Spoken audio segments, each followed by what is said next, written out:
Baik, saya Felicia Maurens Linaung. Di sini saya akan menjelaskan tentang kompensasi internasional, di mana menurut Kamus Besar Bahasa Indonesia bahwa kompensasi adalah imbalan berupa uang atau bukan uang seperti natura yang diberikan kepada karyawan dalam suatu perusahaan atau organisasi.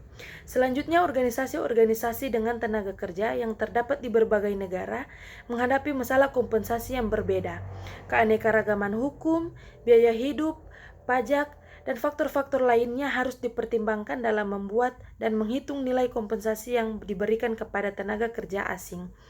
Dalam membuat dan menghitung nilai kompensasi yang diberikan kepada tenaga asing, bahkan fluktuasi nilai tukar harus diperhatikan dan disesuaikan. Sebagai tambahan terhadap hal-hal tersebut, kebutuhan untuk mengkompensasi tenaga kerja dengan biaya perumahan, sekolah bagi anak-anak, dan biaya transportasi tahunan untuk kembali ke negara asal bagi tenaga kerja dan keluarga mereka.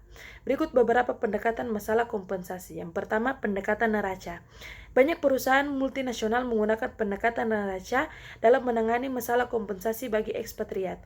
Pendekatan neraca memberikan paket kompensasi kepada ekspatriat yang sebanding dengan yang didapat di negara asal. Yang kedua, pendekatan pasar global. Berbeda dengan pendekatan neraca, pendekatan pasar global mengasumsikan bahwa penugasan internasional harus dilihat sebagai suatu yang berlangsung secara terus-menerus, tidak hanya sementara, walaupun penugasan tersebut dapat membawa tenaga kerja kepada negara yang berbeda untuk waktu yang berbeda pula. Selanjutnya ada tujuan kompensasi. Yang pertama, ikatan kerjasama, yaitu dengan pemberian kompensasi terjalinlah ikatan kerjasama formal antara atasan dengan karyawan, di mana karyawan harus mengerjakan tugas-tugasnya dengan baik.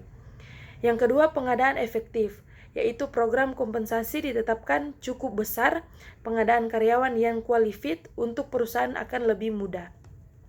Yang ketiga, stabilitas karyawan, yaitu dengan program kompensasi di atas prinsip adil dan layak, serta eksternal konsistensinya yang kompetitif, maka stabilitas karyawan lebih terjamin karena turnovernya relatif kecil.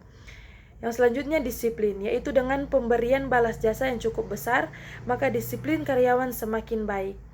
Yang terakhir, pengaruh pemerintah, yaitu jika program kompensasi sesuai dengan undang-undang perburuan yang berlaku, seperti batas upah minimum, maka intervensi pemerintah dapat dihindarkan. Berikut ada faktor-faktor yang mempengaruhi besarnya kompensasi. Yang pertama, pemerintah dengan undang-undang dan Kepres, yaitu menetapkan besarnya batas upah atau balas jasa minimum agar pengusaha tidak sewenang-wenang menetapkan besarnya balas jasa bagi karyawan.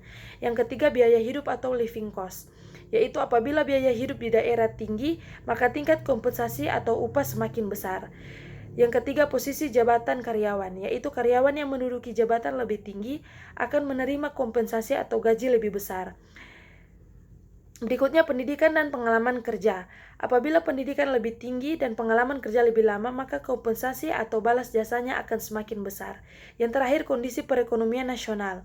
Apabila kondisi perekonomian nasional sedang maju, maka tingkat kompensasi atau upah akan semakin besar, karena akan mendekati kondisi full employment. Yang berikutnya, tantangan yang dihadapi dalam menetapkan kompensasi. Yang pertama, standar gaji yang memang berlaku umum. Yang kedua, kekuatan serikat buruh. Yang ketiga, produktivitas. Yang keempat, kebijaksanaan gaji dan upah. Yang kelima, pembatasan dari pemerintah. Dan yang terakhir, nilai yang sebanding dengan pembayaran yang sama.